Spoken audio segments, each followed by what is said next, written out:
恋爱6周年当天，未婚妻却用私人微信号在朋友圈里官宣了新男友。那个新男友正是她的小助理，两人十指紧扣，相拥热吻，他们身上的情侣衫格外醒目。评论区一片祝福。我看着面前精心准备的饭菜，莫名讽刺。这次我没有再吃醋发疯，只是平淡地点了个赞。他问我这是什么意思，我回道：祝你们天长地久，百年好合的意思。大家好，开始今天的分享之前，希望你能给人间烟火点个订阅，我将会分享更多优质的内容。刚睡着，我就被一阵敲门声吵醒。裴燕，快给我开门！不出意外，正是宋婉宁。想到明天还有很多事情要办，我果断起身，把虚掩的卧室门关紧，而后戴上耳塞，翻了个身，准备再次进入梦乡。下一秒，宋婉宁却砰的一声踹开卧室门，更是抬手按开台灯，刺眼的灯晃得眼睛疼，强制被唤醒的我更是头脑昏沉。不等我缓过神来，宋婉宁已经阴沉着脸冲到了我面前。前面我敲了那么多下，你为什么不给我开门？我打了个哈欠，平静地看着他。我在睡觉。再说，你不是带了钥匙吗？宋婉宁一愣，怎么都没想到我会是这个态度。毕竟我向来以他为先，总是会优先处理他的事情，照顾他的情绪和感受。若是以往，在他敲门的第一下，我就已经跑去给他开门了。但现在，我只觉得他有病。宋婉宁自然火大，柳眉紧拧，音调都拔高了好几分。这能一样？大晚上的，我找钥匙有多不方便，你不是不知道。我听得好笑，他觉得找钥匙不方便，却从没想过我经常半夜起来给他开门也会不方便。见我不说话，宋婉宁停顿了片刻，似乎想到了什么，抬眼看我：你是不是因为我发的那条朋友圈生气了？那就是个大冒险。我刚好输了，今天是阿和生日，我总不能扫了他的兴吧。我勾唇冷笑：那你们身上穿的情侣衫也是大冒险。宋婉宁眼里闪过一抹不自然，下意识地咬了咬嘴唇。那只是凑巧，可他飘忽的眼神和紧咬的嘴唇却早已说明了一切。我太了解他了，这是他撒谎心虚时的表现。更让我觉得好笑的是，他清楚地记得今天是江河的生日，却忘了今天也是我们的恋爱6周年纪念日。我从昨天就拼命地赶工作进度，就是为了今天能提早下班，好好准备我们的纪念日。回来的路上，我还特地给他买了一捧玫瑰，甚至给他做了一大桌子爱吃的菜。可他却在纪念日这天，在朋友圈里官宣了江河，还和江河各种亲密。许是太高兴了，他都忘记切换成他和江河的私人小号。看着评论区清一色的祝福，还有桌上精心准备的一切，我觉得莫名讽刺。和宋婉宁爱情长跑6年，他总是以事业为由，迟迟不肯官宣我们的恋情。可现在，他却轻而易举地官宣了江河，还是在我们的6周年这天。不过，一切都无所谓了，毕竟这次我是真的累了，打算放弃了。这之后，我倒了饭菜，冲了热水澡，就想好好睡上一觉。可宋婉宁却偏偏出来骚扰我，让我连个觉都睡不安稳。我揉了揉因为没睡够而发疼的太阳穴，平静开口：哦，没别的事的话，我就睡了。宋婉宁却以为我在敷衍她，气得憋红了脸，双眸更是蕴满怒火。裴燕，我这不是都回来了吗？你还要怎样？要不是你在朋友圈里点赞，阴阳怪气，阿和也不会因为内疚提前结束生日宴，我也不会这么早回来。你知不知道，好好的生日宴都被你破坏了？我一阵无语，觉得宋婉宁不可理喻。恰好这时困意袭来，我打了个大大的哈欠，懒得和他吵，到头就要睡觉。宋婉宁顿时火冒三丈，伸手将我强行拉了起来，拽得我的手一阵生疼。途中他还不小心踢翻了床边的垃圾桶，垃圾洒落一地，我给他精心准备的玫瑰花也顺势掉了出来。宋婉宁看到鲜花上的卡片，不由一愣，脸色变了又变，小心翼翼地抬眼观察我的表情。今天是我们的6周年，你怎么也不早说？但我早就说了，1周前我就提过了，昨天更是多次提醒他，可他眼里只有江河，忙着和江河发消息，抱着手机傻乐，根本就没听到我说了什么。但凡他对我们的感情上点心，都不会现在才知道。见我不说话，宋婉宁默了片刻，随即立马坐到我身边，从口袋里摸出一条领带，塞到我手里。行了，别生气了，我和你开玩笑呢，我又没有真忘了我们的纪念日。那快戴上试试。看着手心里褪色揉皱还带着酒味的领带，我心中冷笑。这个领带我在宋婉宁的朋友圈里看到过，是江河今天戴过的。他把江河不要的破烂领带转手送我，我当场气笑，一把将准备给我戴领带的宋婉宁推开，顺手把领带扔进了垃圾桶里。宋婉宁顿时恼了，裴燕，你什么意思？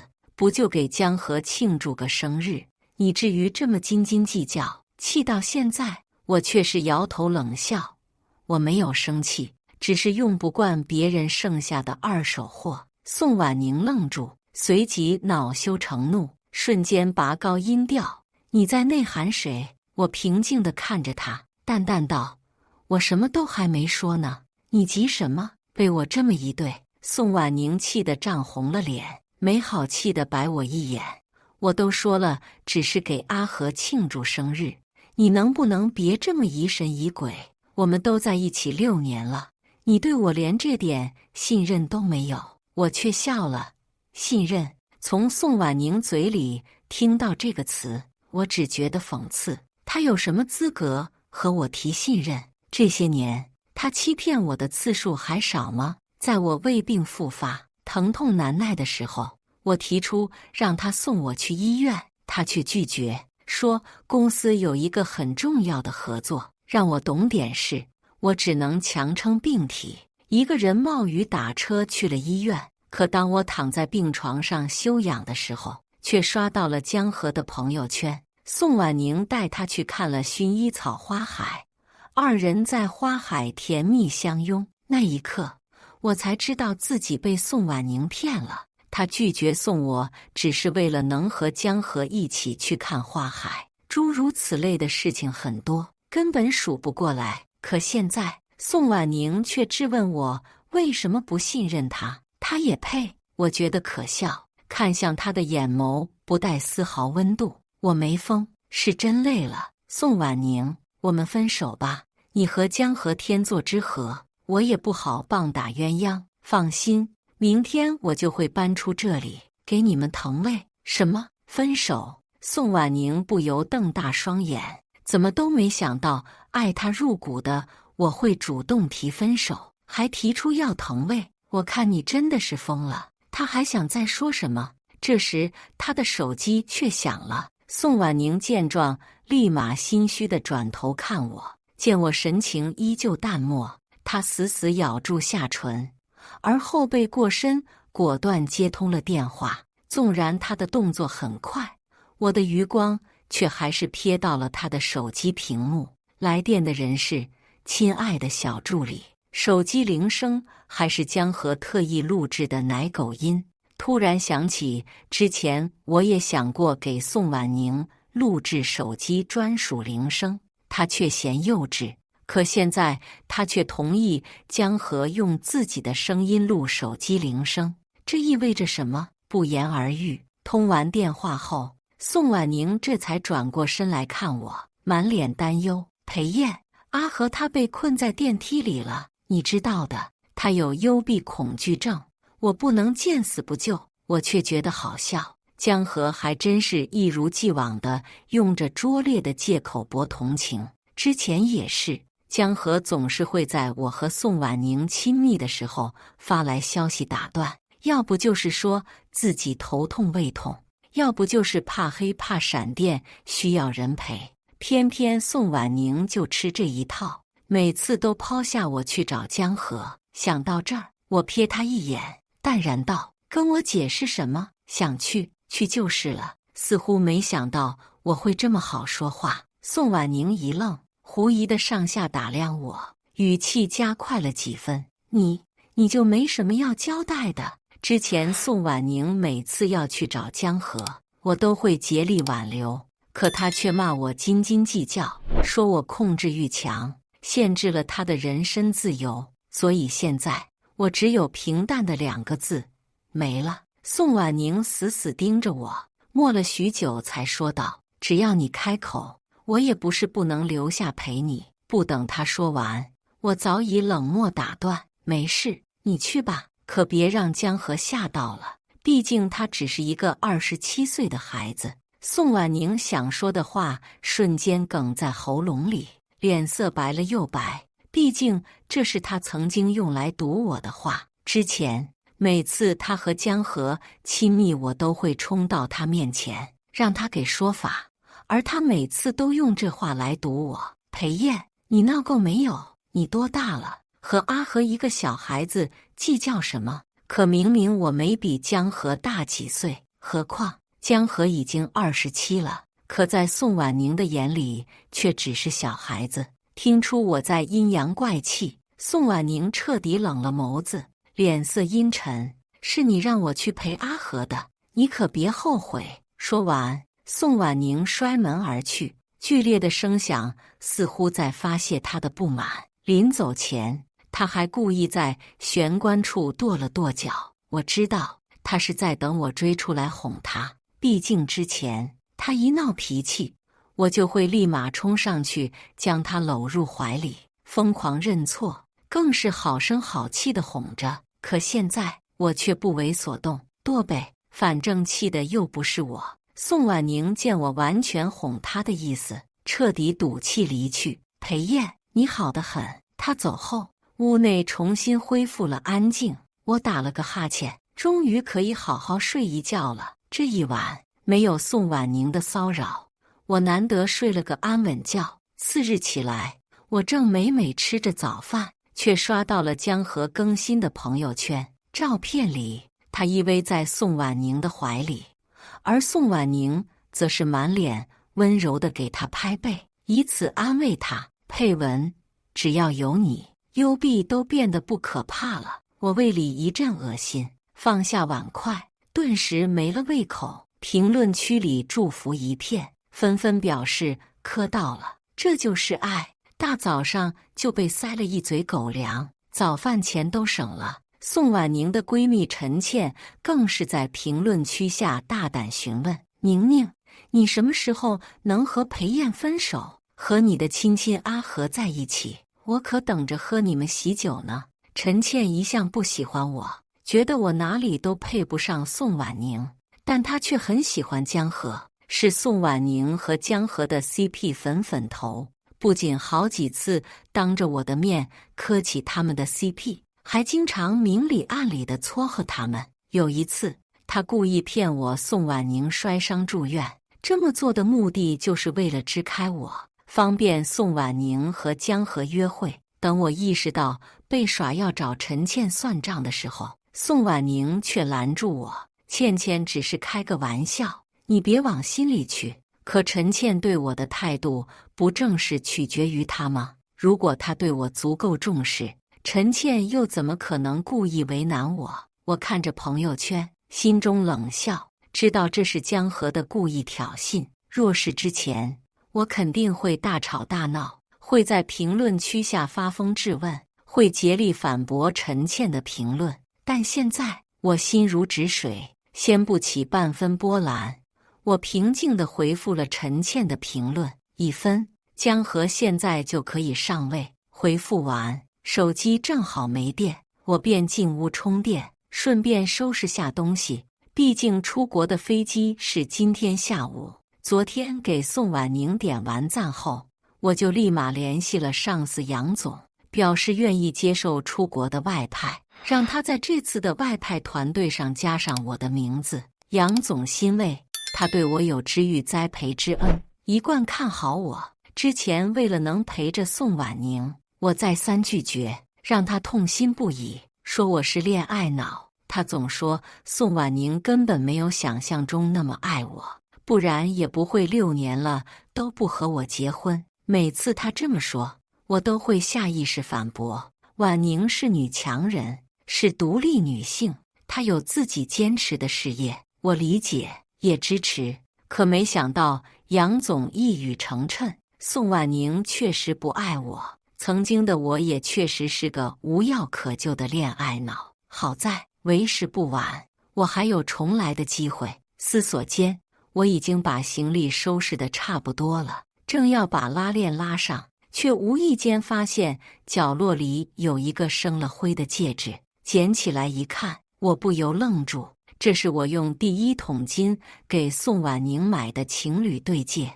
那时的她满脸欢喜，笑着说这枚戒指意义非凡，承诺会永远戴着，绝不摘下。可她到底是食言了。自从江河出现后，她就丢了魂，不仅回来的越来越晚，对我越发敷衍，还经常借着工作之名和江河约会。仔细想来，戒指正是那个时候没了的，她却骗我是不小心弄丢了，事实却是她早把戒指摘了，一直扔在角落里生灰。想来那个时候，他心中的天平就已经朝着江河倾斜了。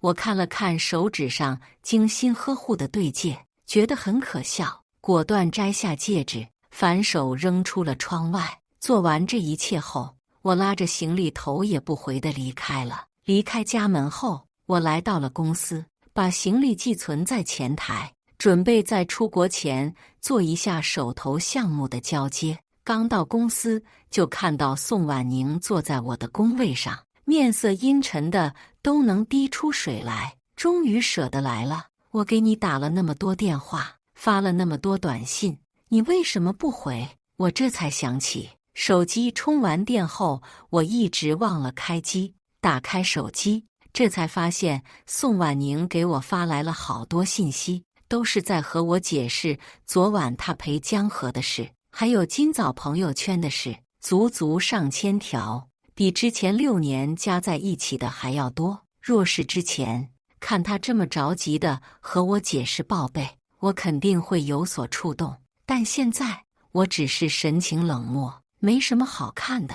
宋婉宁震惊我的淡漠，脸色白了又白。你什么意思？我当着他的面果断删除了他的微信。分手的意思，既然分手了，以后我们也别联系了。我依旧是语气淡淡，宋婉宁却是气得不轻，狠狠剜了我一眼，而后直接把江河叫了过来，让江河坐在他旁边。他整个人顺势靠在江河的肩上，葱白的指尖更是和江河手指缠绕在一起。裴燕，你明知道今天上班还故意迟到，既然你这么不负责，那你的工作就由阿和接替好了。说话间，宋婉宁又朝江河贴近了几分，仰着脖子，有意无意地瞥我几眼。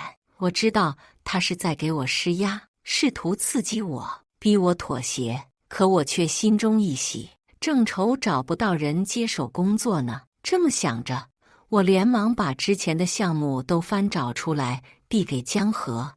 那这些也都拜托你了。宋婉宁瞪圆了眼，她知道我一向爱惜自己的项目，之前她让我把项目让给江河，我直接大发雷霆，甚至和他冷战了整整1周。可现在我却同意了。江河也有些意外，垂下眸子，疯狂拱火：燕哥，你是不是还因为我和婉宁姐的事生气？别误会，我和婉宁姐清清白白，昨天她只是给我庆生，晚上也是因为我幽闭恐惧症犯了，她担心我，所以才来陪我。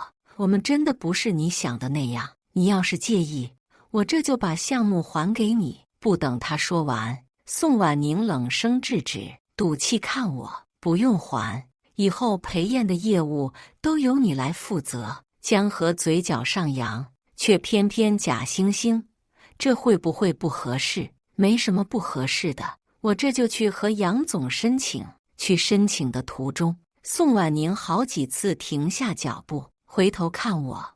我知道他这是给我台阶下，希望我能向他低头认错。毕竟之前他也是这么对我的，每次做错事，他都会给我台阶下，有时是给我点份外卖，有时是给我一个敷衍的吻。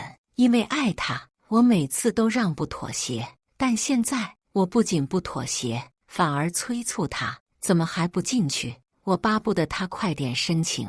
做完交接任务，我正好走人。宋婉宁双眼喷火，一气之下直接进了杨总的办公室，向杨总提出了申请。闻言，杨总却笑着点了点头：“项目让江河接手也好，这样小裴就能安心出国外派了。小裴，你可要好好把握这次机会，我等你的好消息。”说着，杨总伸手满怀期许地拍了拍我的肩，宋婉宁却当场愣在原地，手里的钢笔更是随之衰落。“什么？你要出国外派？”宋婉宁柳眉上扬，不由瞪大了双眼，声音更是带上了几分颤抖。不等我开口，杨总已经先一步替我开口了：“是啊，小裴前天特意给我打电话，说他同意跟着项目组出国外派，让我加上他的名字。”宋婉宁死死盯着我，灼热的目光似乎要把我盯出一个窟窿。我没有反驳，点头默认了。宋婉宁见状，立马冲到我面前，一把抓住我的手，双眼含怒地瞪着我，胸腔更是上下起伏。“裴燕，这么重要的事情，你为什么都不告诉我？我可是你的未婚妻。”我不解地看着他，不知道他到底在生气什么。“你是不是忘了，我们已经分手了？”宋婉宁柳眉紧锁，脸色难看至极。“我没同意就不算分手。”见我不为所动，宋婉宁直接拿身份压我：“我是你的上级主管，你的外派得经过我的同意，但是我是不会同意你外派的，你不能走，必须留下。”杨总一脸吃瓜，这才知道我和宋婉宁分手一事情。他好几次想上前劝阻，却始终插不上话，只能爱莫能助地朝我投来同情的目光。我冲宋婉宁冷笑：“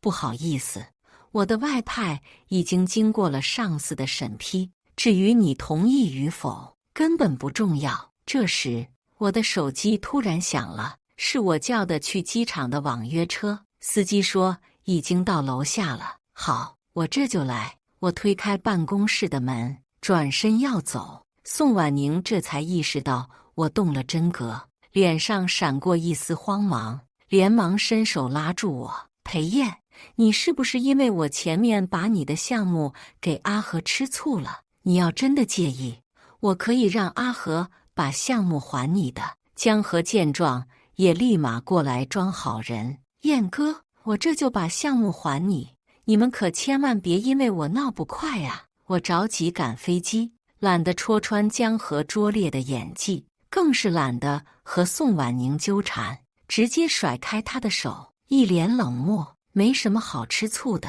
我只是想开了，决定重新开始。至于项目，就让给江河了。对了，我也让给他了，祝99。”说着，我直接把宋婉宁推到了江河的怀里。毕竟他不是一直想能和江河在一起吗？那现在我如他所愿。我以为宋婉宁会高兴，没想到他却脸色僵硬，立马冲到我面前，眼眶通红地看着我：“裴燕，你吃醋了就说呀，逞什么能？承认自己吃醋很困难吗？前面那些我都是故意做来气你的，我又不是真的想把项目给阿和。只要你开口求我，我立马就能把项目还你。你为什么非要这么嘴硬呢？”我无语地翻了个白眼，都到现在这个时候了，他居然还认为我是在吃醋，随你怎么想，但现在我要去赶飞机了。说着，我推开他，拉上门口的行李箱，径直离去。宋婉宁这才意识到事情的严重，踉跄地追了出来。等他追出来的时候，头发都跑乱了，高跟鞋更是在下楼的时候跑掉了一只，模样很是狼狈。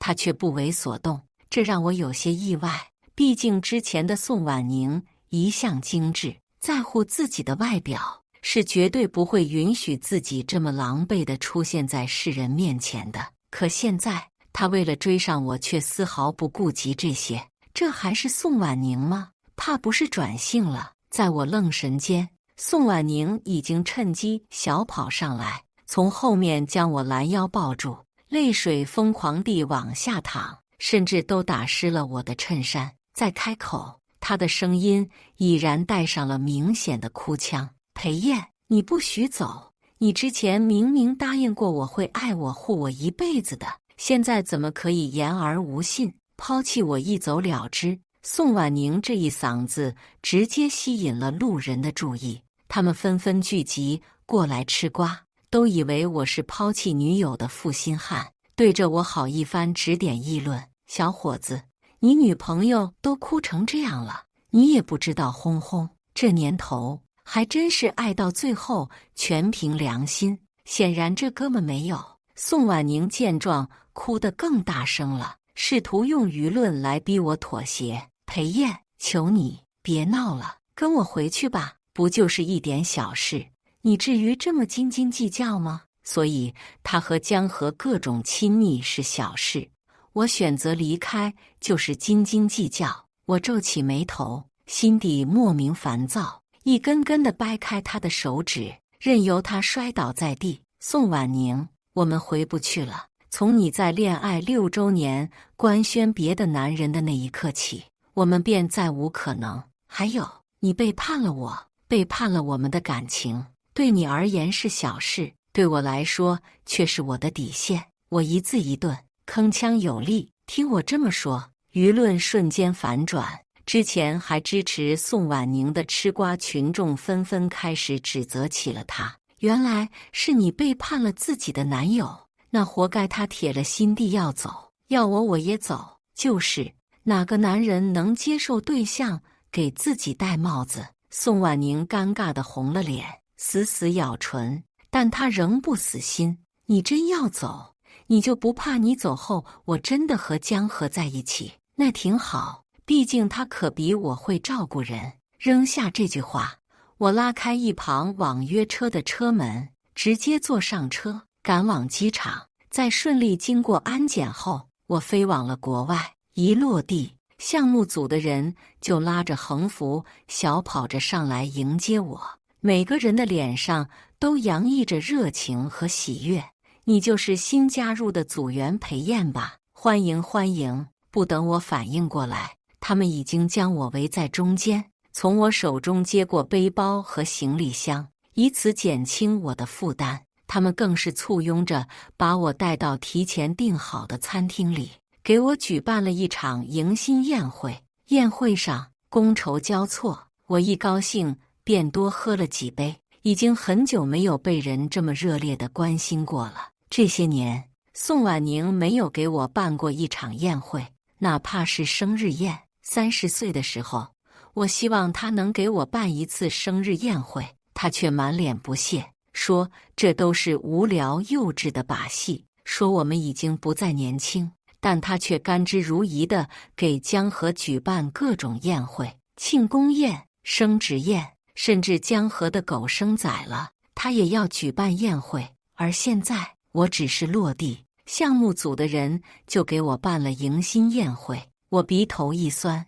内心一阵感动。这时，一个黑长直的女生举着酒杯向我走来，笑容甜甜。“裴燕，我是项目组的组长杨月。”我爸说的没错，你确实是一表人才。我有些不解，请问你爸是？杨月笑得眉眼弯弯。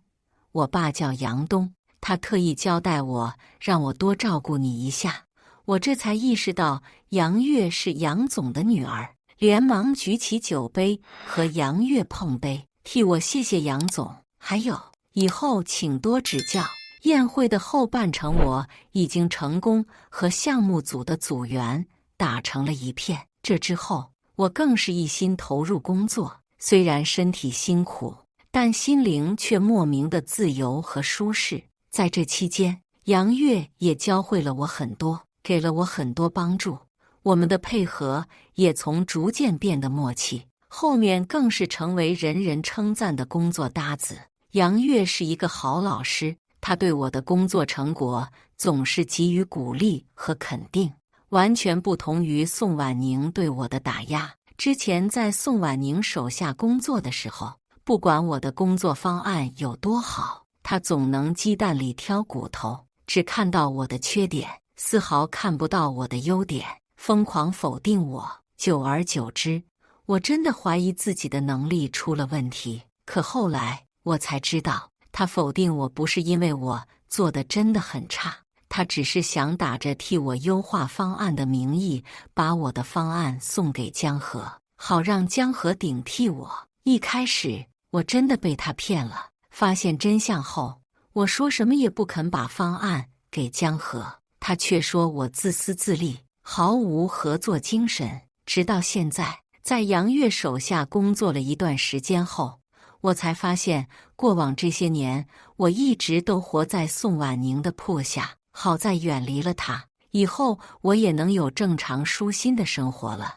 我在国外顺风顺水，宋婉宁过得可就没这么舒心了。听共同好友说，我走后，宋婉宁立马赌气和江河在一起，更是在多个平台发他们的亲密照，各种秀恩爱，还收买我的同学，让他们转发给我，想以此气我，逼我低头认错。但他不知道，我在落地的第一刻就掰断了原本的电话卡，换上了新的电话卡。这个新的卡号，我只告诉了玩得比较好的朋友，我的同学根本就联系不到我。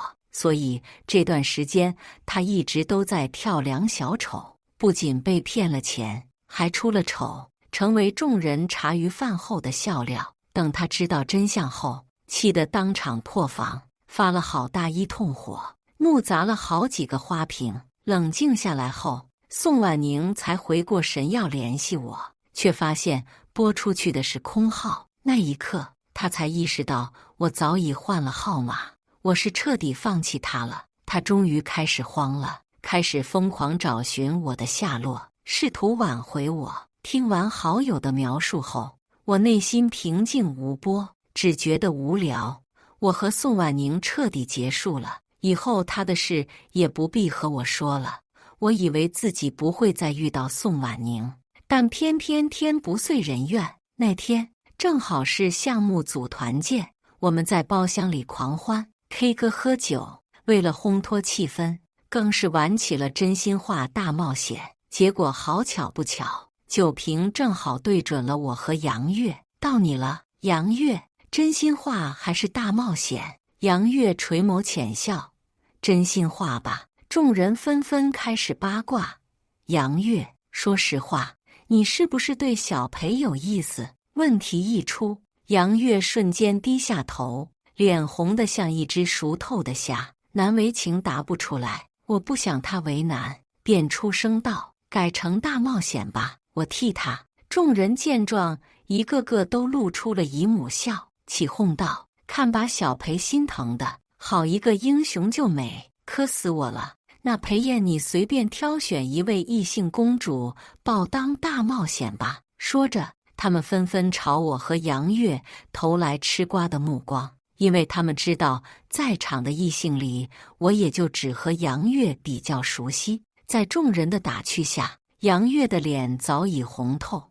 我起身走到他面前：杨组长，冒犯了。在我要伸手抱起他的时候，一道身影却赫然冲到了我面前。住手！抬眼望去，我一怔，是宋婉宁。不等我反应过来，宋婉宁已经红了眼眶，厉声质问：裴燕，你怎么可以背叛我？怎么可以抱别的女人？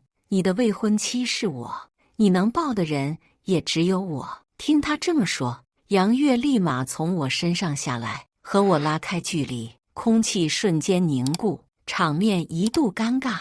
我冷眼看向宋婉宁：“你怎么来了？我是特意来这里找你的。自从知道你把我拉黑后，我就疯狂找寻你的下落。可惜杨总和你的好友都不肯告诉我你的具体位置，也不告诉我你的联系方式，我只能一户户的问，好不容易才知道你在这里。”宋婉宁声音哽咽，语气里更是带上了几分委屈。我却不为所动，见我不说话，宋婉宁上前拉住我的手，眼里溢满了泪花。裴燕，我知道错了，算我求你别闹了，和我回去好不好？他到现在还认为我在闹。我甩开他的手，语气冰冷：不好，我现在生活得很好。再说你都有江河了，不去陪江河，来找我干什么？宋婉宁红了眼眶，泪水在眼里疯狂打转。你误会了，我和阿和只是演戏，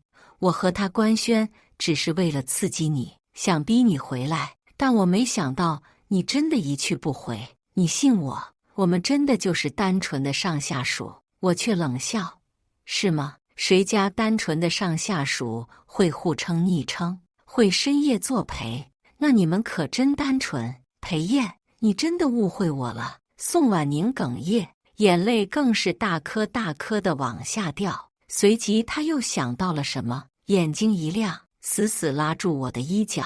等等，你这是吃醋了对不对？我就知道你心里有我。我一阵下头，果断抽回衣角，更是嫌弃的甩了好几下。我没吃醋，你少自作多情。宋婉宁却仍不死心：你肯定还爱我，你要是心里没我，为什么这么久都不找对象？我正要反驳，一旁的杨月赫然站了出来，走到我身边，直接挽住了我的胳膊。谁说他没对象？我就是他对象。宋婉宁睫毛一颤，难以置信地看着我：什么？这不可能！众人也愣住，纷纷倒吸凉气，在一旁疯狂吃瓜。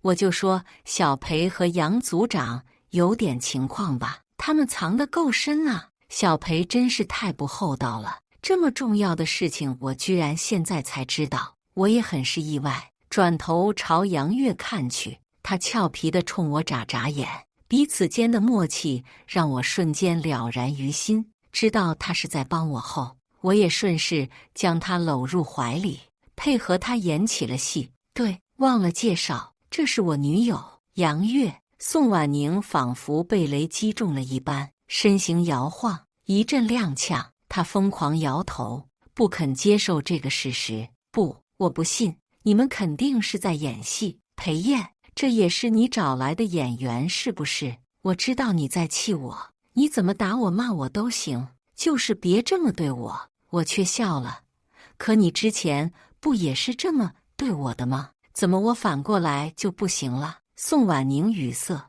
两行清泪随之滑落。阿燕，我真的知道错了，我承认我之前是和江河走得近了些，但我们真的什么都没有发生。我后面做的那些也都是为了气你，我就是气不过你对我那么冷淡。我想你在乎我，你走后，我才意识到你是真的生我气了，你不要我了。那段时间，我想念你想得整晚的睡不着，你能不能原谅我？再给我一次机会，算我求你，我们重新开始，好吗？我懒得和宋婉宁废话，直接当着她的面握紧了杨月的手。可惜，你已经没机会了，我已经找到了共度余生的人。宋婉宁瞬间哭红了眼。可你之前明明说过这辈子非我不娶，你怎么可以出尔反尔？我满脸冷漠，先放手的人没资格说后悔。你走吧，别来骚扰我们了。见我态度强硬，宋婉宁知道我是铁了心地要和他分开，她一气之下抄起桌上的酒瓶就朝杨月砸来。都怪你，要不是你阿燕怎么会不要我？你个狐狸精！我划烂你的脸！眼看酒瓶就要划到杨月，千钧一发之际，我连忙将杨月护在身后，替他硬生生地扛下了这一酒瓶。温热的液体顺着额头滑落，眼前逐渐变得猩红。阿燕、裴燕，意识昏迷前，我看到宋婉宁和杨月他们同时向我跑来。再睁眼，是在医院，我整个人躺在病床上，身上插满了管子。病床边，杨月气得小脸通红，抬手就给了宋婉宁狠狠一巴掌。都是你害了裴燕，要不是你，她现在也不会躺在这儿。滚！你给我滚！宋婉宁抿唇不语，没有反驳，愣是挨下了杨月的这一巴掌。因为扯到伤口，我不由闷哼一声。见我醒了，宋婉宁顾不得脸上的疼痛，直接扑到我身边，满脸愧疚，泪水簌簌落下。对不起，阿燕，我没想让你受伤的，我只是接受不了你另找他人，当时一时气急了，所以才会。我真的不是故意伤害你的。你的头还疼不疼？他小心翼翼地伸手，想要抚摸我的伤口，我却侧身躲开了他的接触。你伤害我，伤害的还少吗？这些年，你为了江河丢下了我多少次？